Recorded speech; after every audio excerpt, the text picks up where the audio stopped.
બિલકુલ નહીં. હા લિયોને આપણે બોલવાનું છે. પૂજા હતી ને મારા પર ખીજાતા હતા જબ્બર.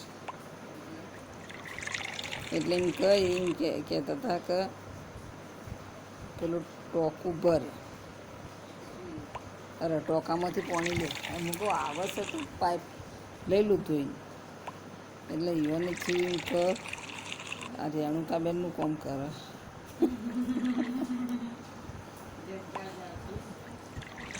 એટલે એટલું કહી દે કે ઈવન ઘેર વરસાદ નથી આવતો.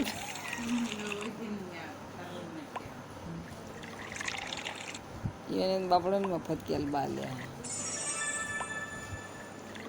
ચાલ મેં કે કરતો હતો કે મારા બાપાને ઘેર કેલબા લાવેલા પડે ને તમારે જરૂર મારે તો આ વરસાદ.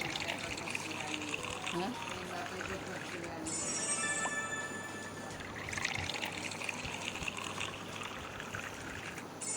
અને તો પૂજા ગાડી લઈને આવી તો કે હળો શાકભાજી લે